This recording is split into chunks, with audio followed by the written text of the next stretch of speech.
Welcome to the Old Time Radio Westerns. I'm your host, Andrew Rines, and let's get into this episode. This episode is going to be Challenge of the Yukon. Original air dates December 1st, 1950, and the title is Spider Burke's Daughter.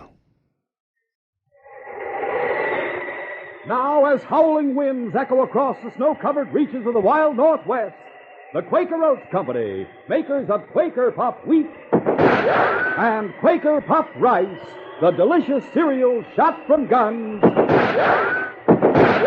in cooperation with the Mutual Broadcasting System, present by special recording Sergeant Preston of the Yukon. It's Yukon King, swiftest and strongest lead dog of the Northwest, breaking the trail for Sergeant Preston of the Northwest Mounted Police in his relentless pursuit of lawbreakers. And King, on you, Husky! Gold discovered in the Yukon. A stampede to the Klondike in the wild race for riches. Back to the days of the gold rush. And the adventures of Sergeant Preston and his wonder dog, Yukon King, as they meet the challenge of the Yukon.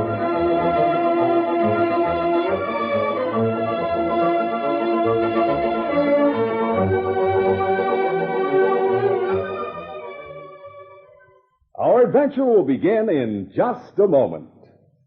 The principle of the best education possible for our children has been one of the basic cornerstones of our nation. But the ever-increasing enrollment in elementary schools has resulted in poor educational conditions in many communities across the country. Most important, there is an insufficiency of elementary school teachers. Teaching is an occupation that is more attractive now than ever before, since there is a growing public interest in education and measures are being taken to improve schools. Such a career offers exceptional opportunities for intelligent, imaginative young men and women who are now in college. The lack of teachers is only one side of this problem. Some places require additional school buildings. Others need more equipment, textbooks, and personnel. If these problems are to be met and solved, the cooperation of every citizen is a must. See what you can do. Better schools build better communities. This message is brought to you as a public service.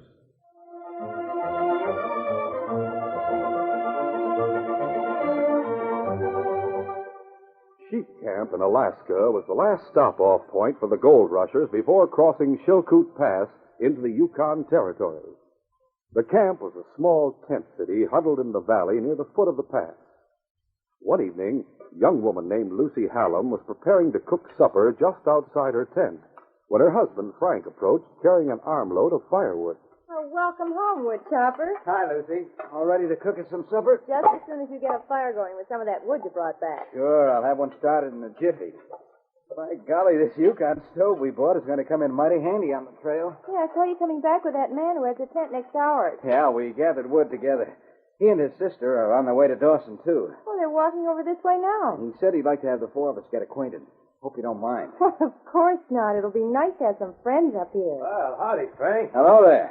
Seeing as how we're neighbors, I thought I might as well bring my sister over. Introduce her to you folks. I'm glad you did. Lucy, this is Art Gerald. How do you do? Howdy, pleased to meet you, Mrs. Hallam. This is my sister, Grace. Hello, How do Grace. you do, Grace? My brother tells me you folks aren't gold rushers like most of the others here at Sheep Camp. No, that's right. We're going up to Dawson City to claim an inheritance. An inheritance? From my grandfather. He owns a mine on Bonanza Creek. Say, maybe I know him. I was up in the Klondike last year. Oh, well, his name's Ben Chadwick. Ben Chadwick? No, I reckon the name's not familiar to me. Well, to tell you the truth, I hardly know him myself. I haven't seen him since I was a little girl. You see, I was raised in the East, and Grandpa spent all his time prospecting. First out west, and then up in Alaska and the Yukon. And he finally struck it rich, huh? Yes, he got in on the first big strike on Bonanza. You said he owns a mine. Does that mean he's still alive? I hope so, but I don't know.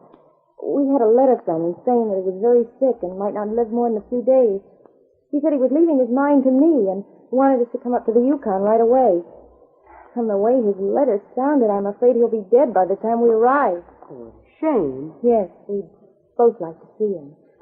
I'm afraid he's been very lonely these last few years. How about you folks? Are you hoping to stake out a claim for yourselves? No, Frank. Swinging a pick is a little out of our line. I'm a faro dealer by occupation, and Grace here's a singer. She's hoping to find a job in one of the music halls in Dawson. If you were up in the Klondike last year, I suppose... A short time later, when the Geralds had returned to their own tent, Grace remarked to her brother, So little Mrs. Hallam is going to inherit a mine. Yeah, and probably a plenty rich one, too, if it's located on Bonanza Creek. Looks like we'd better keep in close touch with those two suckers. Maybe we can relieve them of some of that fortune they'll be coming into. I got a better idea than that. Oh, such as what? Why not grab the whole inheritance for ourselves? And just how would we do that? By passing ourselves off as Mr. and Mrs. Hallam?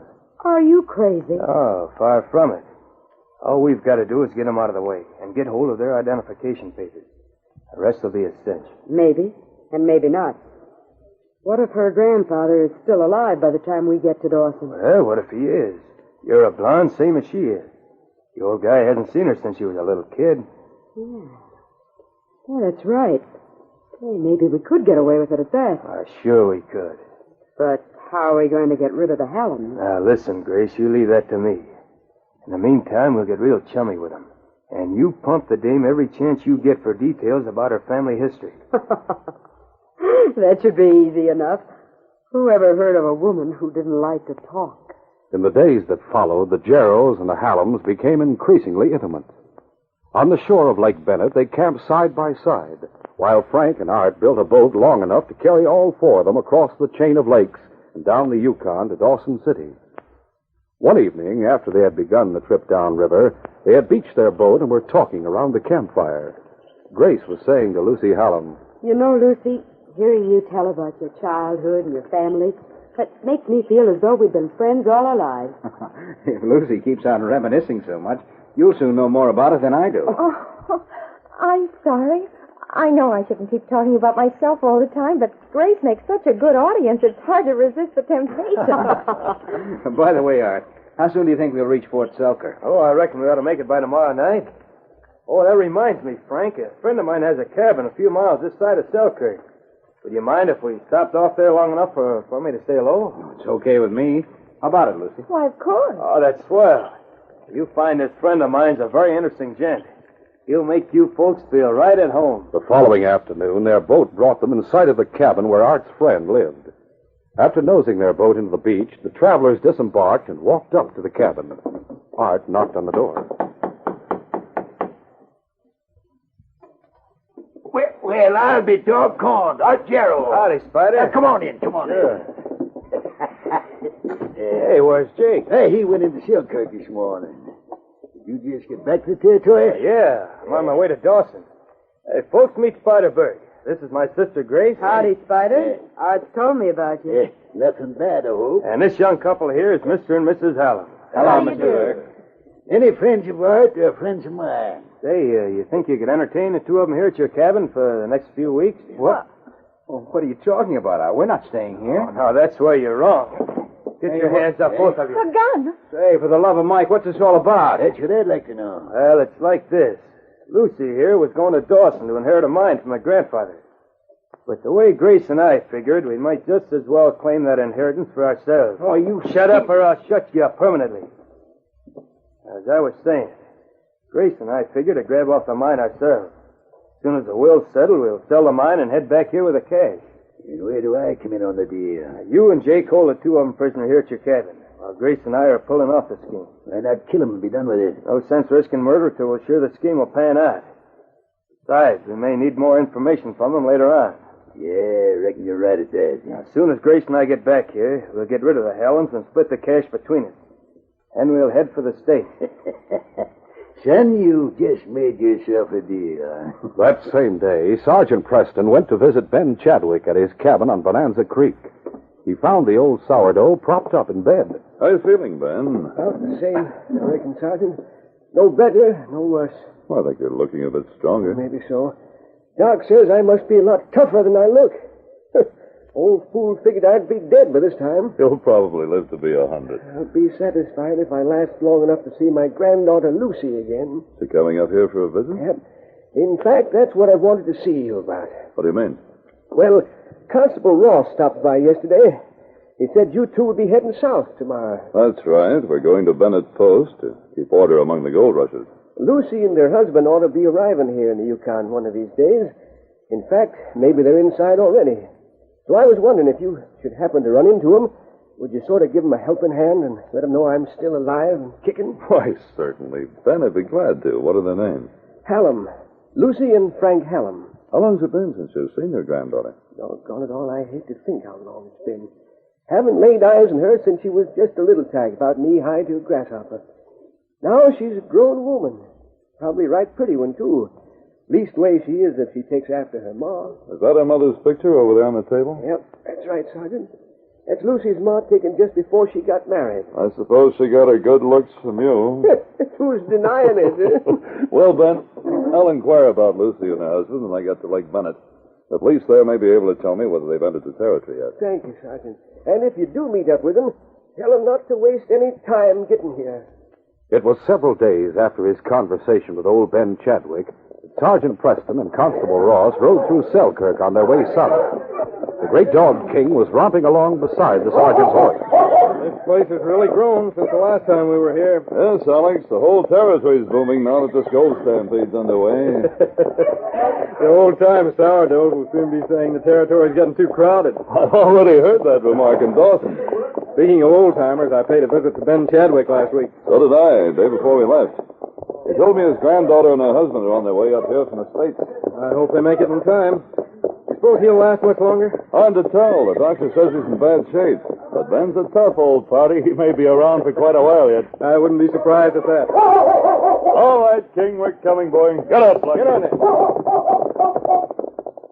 Sometime later that afternoon, Spider Burke rushed into the cabin where Lucy and her husband were being held prisoner. Frank and Lucy were tied to chairs, while a tough-looking younger crook called Jake was playing solitaire at the table. Well, what's wrong with you, Spider? Plenty, Jake. A couple of Mounties headed this way. Mounties? I told you the law would catch up with Well, you shut up. Suppose those redcoats will stop up here? I don't know, but we can't take any chances.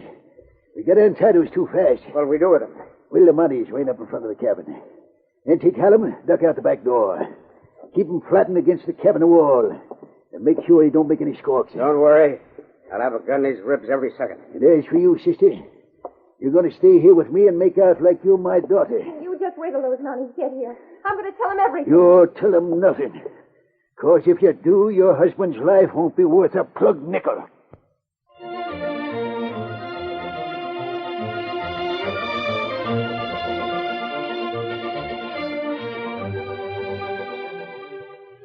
We'll continue our adventure in just a moment.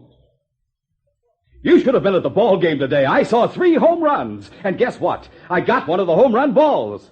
Fellas and girls, why don't you get a free baseball ticket? It's easy. Come out to the ball game as guest of a major or minor league team. Your free ticket is waiting for you right now inside packages of Quaker Puffed Wheat, Quaker Puffed Rice, Muffet Shredded Wheat, and Quaker Pack-O-10, which has 2 free baseball tickets.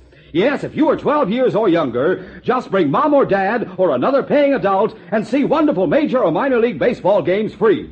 Names of teams and dates are on every ticket. Get as many free tickets as you want. No mailing, no waiting. When Mom buys breakfast cereal, just be sure she gets the kind with a free baseball ticket inside.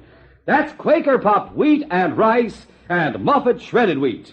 You get 2 free baseball tickets inside Quaker Pack-O-10. So don't miss out another day. See the star players wallop those home runs.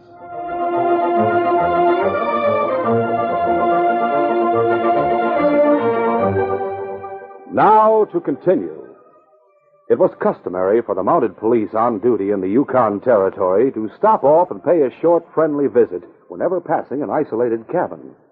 And so, when Sergeant Preston and Constable Ross arrived at Spider Burke's cabin, they reined up and dismounted.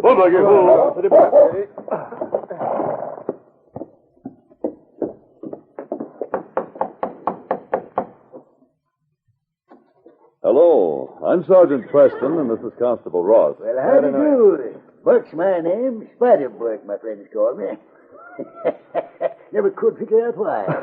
We were just passing by. Do you mind if we come in and rest for a few minutes? Why, shucks, no. Come on in, make yourself right to home. Thanks. This here's my daughter. How do you do? How do you do? Sit down, sit down. Thank you. Brew up a cup of tea. No, don't bother. That's not necessary. Oh, it's no trouble at all. I like a cup of tea myself along about this time of the afternoon. Yeah, go ahead, dear. Yes, Father. How's everything going in this part of the territory? Any trouble lately? No, I can't recollect anything out of the ordinary. Of course, there's been a lot of stampeders going by on the river ever since the thaw. Do you trap for a living? Yeah, I do a little trapping in the winter. Rest of the time, Father? What is it, dear? I can't seem to find the tea. Oh, you can't, eh? Well, just a second. I'll get it for you. Maybe you better sit down. I'll make the tea. All right. My daughter just got up here from the States a couple of days ago. Things are still kind of strange to her around the cabin. Oh? Did you make the trip alone? No, I came with friends. White Pass or Chilkoot? Chilkoot. Your friends live around here somewhere? Why, no, They went on to Dawson. Oh? Gold rushers they are. Hoping to stake out a claim for themselves. Now, personally, I never could see why folks should get so That same afternoon, Grace and Art Jarrow arrived at Ben Chadwick's cabin on Bonanza Creek, not far from Dawson, and presented themselves as Lucy and Frank Hallam. The old man held Grace at arm's length as he exclaimed, So you're my little granddaughter, Lucy. That's right, Grandfather. And this is my husband, Frank. Hello, Grandfather. Sure am glad to meet you, young fella. You don't know how anxious I've been to see you two. It's been the same with us. We were terribly afraid we might be too late. Well, you made it in time, so I reckon we can all be thankful. But you know, Lucy, you sure have changed. Changed? Well, what I mean is your face seems different somehow. You don't look the way I expected. I was just a little girl the last time you saw me. That's true, but you used to take after your ma. I figured you'd grow up to look just the way she does in that picture over there. Well, I suppose I have changed. But what about you, Grandfather? I mean, your condition. What does the doctor say? Shucks, I'm beginning to think that Sawbones doesn't know any more about it than I do. I'm old and sick, and one of these days I'll be cashing in my chips. But he doesn't know just how soon it'll be, and neither do I. Have you been living here at the cabin all by yourself? Hasn't anyone been taking care of you? Just that Indian half-breed who answered the door when you knocked. He comes in during the day and gets my meals for me. Well, now that we're here, I reckon you can get rid of that Indian. Yes, that's right, Grandfather. From now on, Frank and I will be taking care of you. Meanwhile, after leaving the cabin, Sergeant Preston and Constable Ross were continuing their ride southward. You know, Alex, I can't help thinking I've seen that girl somewhere before. She certainly acted nervous. Yes, almost as though she were frightened about something. Whenever I tried to draw her into conversation, Spider Burke kept butting in and changing the subject. Yes, I noticed that. That business about not being able to find things around the cabin struck me as rather odd, too. Burke claims she just arrived from the States a couple of days ago. Well, even so, that's time enough to learn where the tea's kept. You suppose there's anything wrong? I don't know. Probably it's just my... Oh, wait a minute. Hold, Blackie. Hold. What's the matter, Sergeant? Now I know why that girl's face seemed familiar. What do you mean? When you visited Ben Chadwick, did you notice that picture of his daughter on the table beside his bunk? Not particularly. Why? That girl back at the cabin is practically a double of the girl in the picture. She couldn't be Ben's daughter. No, but she could be his granddaughter, Lucy Hallam. Come on, Alex. We're going back there and investigate. Come on! Sergeant Preston realized that he had been seen the last time he approached the cabin, so on this visit he and the constable left their horses a short distance away and crept forward using every available cover. Before entering, the constable and Preston peered cautiously through the window. Holy mackerel. They've got the girl tied to a chair. Yes, so I see. That young fellow sitting beside her's tied up, too. If the girl is Lucy Hallam, that's probably her husband. Wonder who that other fellow is. The one talking to Spider Burke. I don't know. Come on. Get your hands up. The monkey. I'll get him. No, you don't. Oh, my arms. They'll man's nuts. Dropping suddenly behind Lucy's chair, Spider Burke grabbed the gun which had fallen from Jake's hand. Now get your hands up, big coach. You'd better drop that gun, Burke. Don't make me laugh. Neither one of you can fire at me without hitting a girl. But I can plug you any time I want to. Now get your hands up. Sorry, Burke, but I warned you to drop that gun. Take him, King! With their attention focused on the two Mounties, neither Spider nor Jake had seen the dog edging around the room until it was too late. Help me, Jake. Don't make a move, mister, or you'll stop another bullet. All right. You got it. For Pete's sake, Benson. Get this dog away from me. Call him off. Take his gun, Alex. Sergeant. I have it. All right, King. On guard, boy. That's what nearly killed me. Stand up and stop your whining. If King had wanted to kill you, you'd be a dead man by now. How about doing something for this arm of mine? I tell you, it's busted. I'll attend to your arm in due time. First of all, it's a little matter of handcuffing your partner and untying these two people. Keep them covered, Constable. I've got them, Sergeant. A few minutes later, Lucy and Frank Hallam had been released from their bond. I don't know how we can ever thank you enough. When you two left the cabin early this afternoon, I just about gave up hope. It sure looks bad for us. How'd you ever happen to come back? Both the constable and I suspected that something might be wrong, and then I remembered why your wife's face seemed so familiar to me. You mean you've seen us before? You're Lucy and Frank Hallam, aren't you? That's right. How did you know? Just before I left Dawson, your grandfather showed me a picture of your mother. You're almost a double for her. Oh, then Grandpa's still alive. He was a few days ago, but he was very ill. Oh, Frank, we have to get to him as quickly as possible. You still haven't told me how you happened to be prisoners here. On our way up here, we got friendly with a pair of crooks named Grace and Art Gerald. They heard my wife was going to inherit a mine, and they decided to grab the inheritance for themselves. They're posing as you two? That's right. They talked us into stopping off here at this cabin and then got these two men to hold us prisoner while they went on to Dawson. In that case, I'd better head back to Dawson myself. If your grandfather's still alive, they may try to get rid of him. Oh, I never even thought of that. What about the prisoner, Sergeant? I'll take them to Selkirk as soon as I've bandaged this fellow's arm. And you bring back horses for Mr. and Mrs. Hallam while I strike out for Dawson. Right.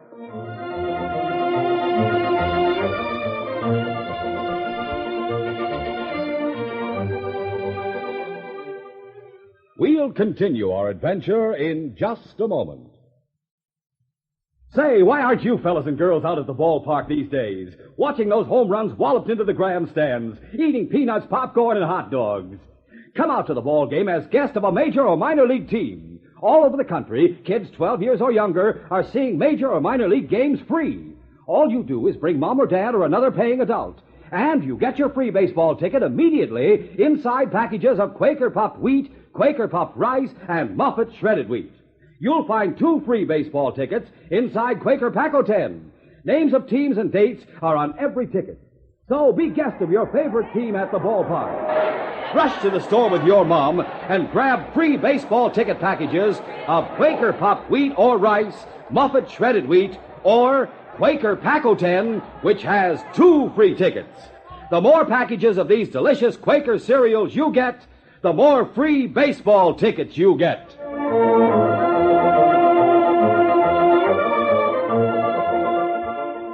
Now to continue. That night, after Ben Chadwick had fallen asleep, Grace and Art Gerald held a council of war. It looks to me like we may not get our hands on the old man's mine quite as soon as we thought. Yeah, just what I was thinking. For all we know, he may hang on for weeks, or even months. Listen, I can keep up this loving little granddaughter act for a while, but not that long. Don't worry, we won't wait that long. What do you mean? We'll string along with him for 2 or 3 days, see if he shows any signs of getting weaker. If not, we'll take matters into our own hands. Grace and Art watched the old man's condition carefully, and to their disgust, he not only showed no signs of getting weaker, but actually seemed to be improving. Finally, 3 days later, Art made a trip into town and returned late that evening. Ben was lying in his bunk in the back room of the cabin as Art spoke to his sister. Is he asleep yet? No. I'm just getting ready to give him his evening dose of medicine. Good. Before you give him the medicine, we'll spike it with some of this stuff I brought back from town. What is it? Rat poison. What? 1 dose of this, and he'll be the late Ben Chadwick. All right. You think we can get away with it? Sure we can get away with it. Tomorrow morning we'll go into town and report his death to the doctor. He'll take it for granted the old buzzard died in his sleep. Now go on. Get out his medicine and we'll fix it up. Right.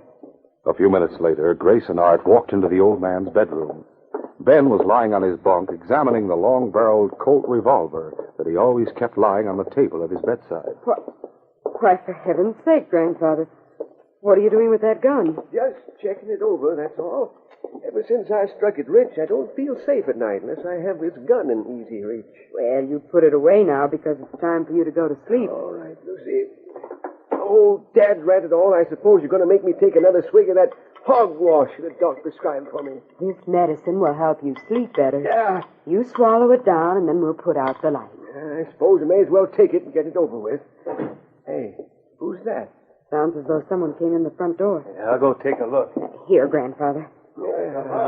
Thank you. Hey, what's the idea of busting in this way? Where's Ben Chadwick? In the bedroom. Why? Here, hurry up and take your medicine, Grandfather. All right. Don't take that, Ben. Sergeant Preston, what in blazes are you doing back here? I'm here to arrest these two crooks posing as Frank and Lucy Hallam. You won't take us, Monty. As the sergeant whirled, Art's sudden blow caught him on the side of the jaw, but he recovered instantly. asked for it. A moment later, the two men were slugging it out toe-to-toe in the narrow doorway. Meanwhile, Grace Gerald darted toward the table and snatched up Ben's gun. Hey, what are you going to do with that gun? Shut up, you old fool. As Ben tried to interfere, she dealt him a vicious blow with the gun barrel. With a groan, the old man collapsed on the bunk. Now then, Mounty, I'll take care of you next. But the words were hardly out of her mouth when King sprang. Help! Help me! Get this dog away from me! Art Gerald was already weakening under the battering force of the sergeant's fist. And finally, a right to the jaw sent him sprawling backward on the floor. All right, I've had enough. Don't hit me again. Get up on your feet, then. All right, King, on guard, boy. You, Grace Gerald, get over here next to your brother. All right. You're under arrest in the name of the Crown. It wasn't until late the following day that Lucy and Frank Hallam arrived in Dawson. The sergeant took them out to Ben's cabin on Bonanza Creek. This time, Ben knew that he was seeing his real granddaughter. My thunder, Lucy, I'd know you anywhere. You're the spitting image of your ma. Oh, Grandpa, I'm so glad you're all right. If it hadn't been for Sergeant Preston, things might have turned out a lot differently for all of us. We're mighty grateful to you, Sergeant. That's all right. You don't need to thank me. How's your head, Ben? After any after effects from that blow? I reckon there's still a lump there where she hit me. Otherwise, I'm okay. In fact, the doc told me this morning I'm looking better than ever. Can you beat that? I always said you'd live to be 100, Ben.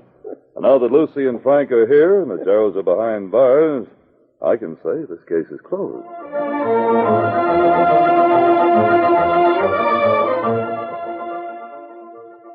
We'll return in just a moment with a word about our next exciting adventure. The Adventures of Rin Tin Tin, presented on Mutual every Sunday over most of these stations, is a listening treat especially designed for the whole family. Several generations have thrilled to the heroic exploits of Rin Tin Tin, the dog that's almost human. And now you can hear his further adventures every Sunday. The new series of Rinty's adventures are laid in the colorful and legend-filled era of the pioneer West. His young master is Corporal Rusty, stationed at Fort Apache. During the troublesome post-Civil War era, the Army cavalry finds plenty of action in keeping under control the renegade Indians who set fire to the early settlers' cabins. And as members of the Fort Apache Cavalry Unit, Corporal Rusty and Rin Tin Tin are engaged in many stirring escapades. Make sure your family enjoys the pleasurable listening on the Adventures of Rin Tin Tin, presented by Mutual every Sunday over most of these stations.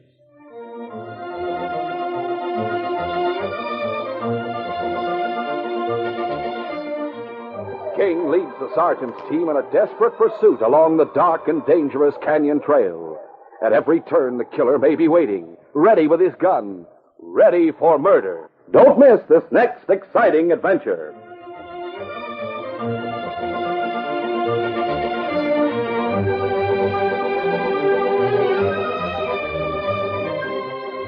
These Sergeant Preston of the Yukon Adventures are brought to you every Monday through Friday at this time by the Quaker Oats Company, makers of Quaker Puffed Wheat and Quaker Puffed Rice, the delicious cereals shot from guns. By special recording in cooperation with the Mutual Broadcasting System. They are a copyrighted feature of Sergeant Preston of the Yukon Incorporated. Created by George W. Trendle, produced by Trendle Campbell Muir Incorporated, and directed by Fred Flowerday. The part of Sergeant Preston is played by Paul Sutton.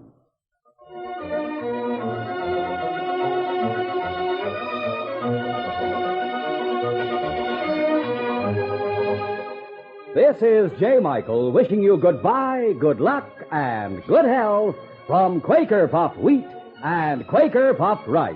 So long. This is Mutual, Radio Network for all America.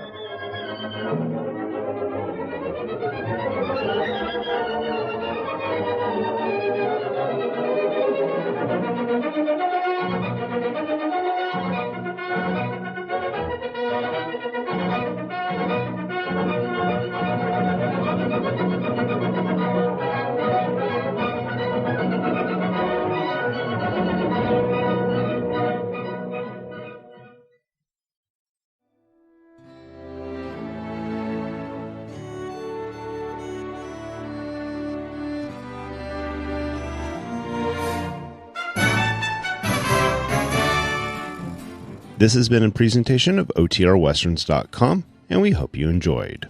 Please take some time to like and rate our shows in your favorite podcast application. Follow us on Facebook by going to OTRWesterns.com/Facebook. Subscribe to our YouTube channel by going to OTRWesterns.com/YouTube. And send us an email, podcast@OTRWesterns.com. You can call and leave us a voicemail, 707-986-8739. This episode is copyright under the Attribution Non-Commercial Share Alike Copyright. For more information, go to OTRWesterns.com/copyright. Have a great day, and thanks for listening.